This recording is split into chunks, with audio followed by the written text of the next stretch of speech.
رمضان كريم أنا كنت شرنا بشي بركة سنايد رمضان إلهي بينو كبرينا إنه الصوم كينا يعبادي إنه ما أقبله دم بالله فينا نسيو dadka muslimiinta dhamaantoodna cadaabta ka xoreeyo waxa xalayto inoo curtay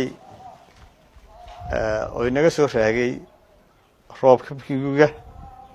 marka ugu horeysa Ilaahay baan uga mahadnaqayaa ama aynu uga wada mahadnaqaynaa roobabka guga ee inoo curtay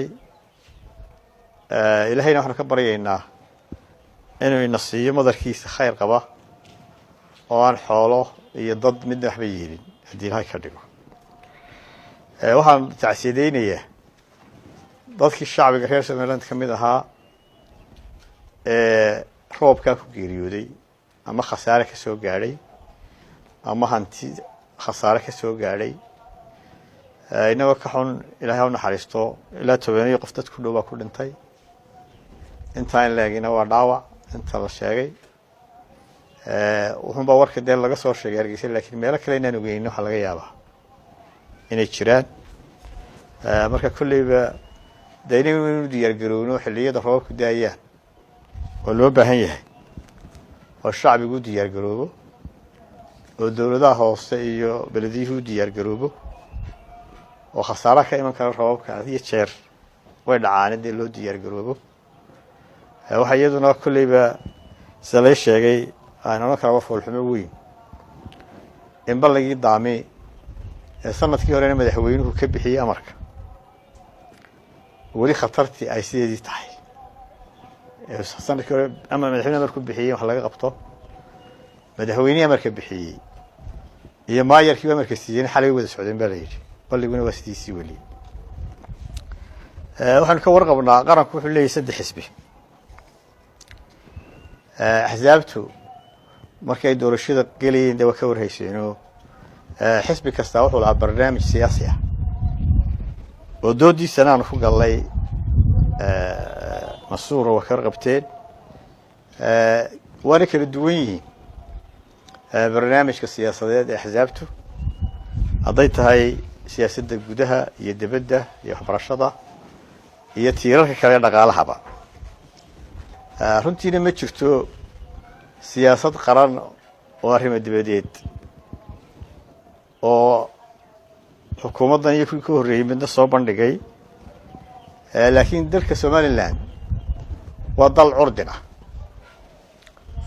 oo u baahan maadaama uu doonayo inuu ictiraaf caalami helo inuu la saaxiibo dhammaan dalalka caalamka loo baahan inuu qaarna la culoobo siyaasadda anagu ma taageersanin qaarna ilaa saaxiibaan la nahay marka Soomaaliland dal kasta uu baahan yahay taageeradiisu u baahan yahay waayo waddan kasta wuxuu ku leeyahay qaranimo iyo cod marka waddan kasta codkiisa inuu baahan waxa ka warqabtaan January sanadkii hore inaan tagay Nairobi aan kula kulmay in ka badan 10 safiir waxaana aan kala hadlay waxay ahayd siyaasadda arrimaha dibadda iyo arrimaha Soomaaliland iyo arrimaha doorashooyinka iyo arrimaha ixtiraafka maalmahan waxaa jirtay saxaafadda qaarkood ka saan magacyadooda aqoonin malaga la yaqaan ma ahayn inay qoreen inaan kula kulmay danjiraha قدر يدنشرها مريكنك مقالة النيروبي وركاسي متشرو وهو بيلاورة لكن كمدو وانا سفير كقدر هو يان لكل مي كان مريكن كنا كمدو وانا واحد نودي ديان لكل انا سفير قاري متشرو تابع عليه بحوي عيدنا انه ميلين كرتو إذا أنا لكل مينو دنشرياش دمانتودنا والله كل مكرنا كوا الله الشيء يكوا كلبا ديار بانون هاي كوا الله الشيء قدر يبرك في مديهين يكوا كل الدنيا بين الله كلنا حل كسوة مناسبة meel kastoo munaasiba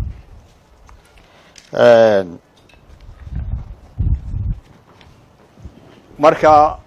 waxaa la kulmi karaa anigoo quran maaha xisbi ahaanna waa la kulmi karaa mas-uuliyiinta xisbiga kalena way la kulmi karaa waxaanu kala kulmaynaana waxa weeye danta somaliland marka waxaan u sheegayaa cidda waxaa qortay inaanu diyaar u nahay kuwa ay sheegeen iyo kuwo kaleba inaanu la kulano waxaan doonayaa in laba eri ka yidhaahdo xadhigga mudane ka tirsan golaha wakiilada oo la xidhay qof kastoo muwaadina sharcigu dee wuu xidhi karaa laakiin waa in dariiq saxa loo maraa mudanayaasha golaha wakiilada dastuurka oo ah xeerka dee sharciga ugu sarreeya dalka ayaa xasaanad siiyey dastuurka dee sharci ka sarreeyana ma lihin mudanaha golaha wakiilada ama golaha guurtida ka tirsan lama xidhi karo lamana baadhi karo marka waxaa dhacday in mudanaha gurigiisa goor habeennimo ah weliba isagoo hurda oo aan wax dembiya gacmaha kula jirin markaas la qabtay markaa taasi waxay jebisay waa dastuur jebin madaxweynahana ugu sarreeya inuu ilaaliyo dastuurka madaxweynaha laftigiisu hadduu dastuurka jebiyo dee dastuurku wuu tilmaamaya tallaabooyinka laga qaadayo waxaa kaloo iyaduna yaa badan in markii dee sharci darrada lagu xidhay iyadoo sharciga la jebiyey oo dastuurka la jebiyey in isagoo ka tiinadaysan maxkamad la hor keenay xaakimkii markuu akhriyay dastuurka waa ka wada warqabteenu wuxuu yidhi awood aanu ku xidhno ma lihin xildhibaan mudanaha waxa yaable weli wuu xidhan yihin laakiin golihii wakiilada xeeryaha guud baa u qoray warqad markuu fasaxa ku jiro golaha wakiiladu waxaa masala golaha guddiga joogtada ah guddigii joogtada ah markay dastuurkii akhriyeen waxay soo saareen xadhigiisuna sharci darre yahay dastuur jebinna ay tahay xorriyaddiisiina loo soo celiyo weli wuu xidhan yahay mudanihii waxaa kaloo yaa badnayd in guddoomiyihii golaha wakiilada oo ahaa ninkii dee qarankan saddexaad ugu sarreeyey in loo diido inuu soo eego mudanahaas aan weli ilaa hadda cidna loo ogolaanin guddoomiyihiisii xaaskiisii xildhibaanadiisii iyo eheladiisii midna xadhigiisu sideedaba horta waa dastuur jebin haddaynu dee shuruucda ku tumanana waxaa ka dambeeya un fawdo mar walba in la eego in la ixtiraamo shuruucda iyo dastuurka waxa ay dantu ugu jirtaa koowaad mar walba cidda xukunka haysa rayigiisa kuma waafaqsanin wuu dooday waxbuu yidhi waxaana dastuurka ku qoran rayigiisa laguma xidhi karo mudanaha golaha wakiilada rayi uu jiibtay laguma xidhi karo haddiise uu dembi u aragto ciddii dembi u aragtaa waa inay usoo marto dariiqa saxa ah oo golaha weydiisato in laga qaado xasaanadda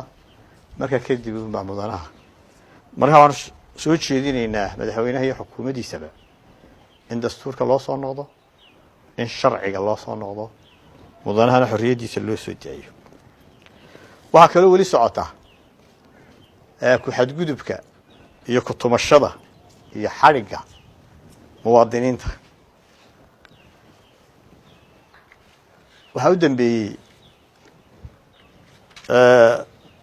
mudane guddoomiye garabka dhallinyarada maxamed sidiiq oo isna rayi lagu xidhay xukuumaddu waxaa la yidhi waxaa tii way nacaayeenoo dee haddii cay la isku soo xidhxidhayo ina muuse diiriye in lasoo xidhaa bay ahayd iyo wasiirka gaadiidka iyo haddii cay la isku xidhayo oo sharci cayda xidhaya uu jiro maalin walba waxaa caytamaa mas-uul ka tirsan xukuumadda mar haddee sharciga waa in loo sinaado iyagana lasoo xidho jeelka la geeyo markaasaynu odhan karnaa cadaalad baa jirta marka ku-xadgudubkaas iyo xadhigaas muwaadiniinta somalilan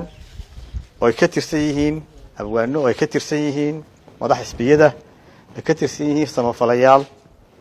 waxaanu soo jeedinayna dhammaantood in loo soo daayo xorriyaddooda oo sidaan sheegay ay ka mid yihiin maxamed sidiiq dhamme guddoomiyihii garabka dhallinyarada xisbiga wadani samafale cabdimaalik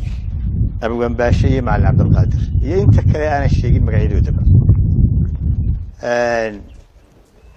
maanta bishu waa 14 waxaan jeclay munaasabadan uga faa'iidaysto inaan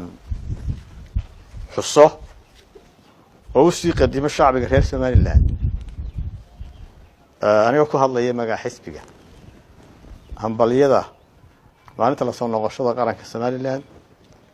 oo 18 May dhammaan xisbigu wuxuu diyaar u yahay inuu ka qayb galo munaasabadeeda kala duwan ee maalintaasi leedahay dalka gudihiisa iyo dibadiisaba haddii la yidhaahdo maalmo kaloo de qaranna waynu leenahay waaweyn insha allah iyagana waa la xusi doonaa oo ay ka mid tahay maalintii aynu de calanka ka qaadanay dowladda ingiriiska 26 Juun maalmaha qaranka dhammaantoodna waxay mudan yihiin in la weyneeyo.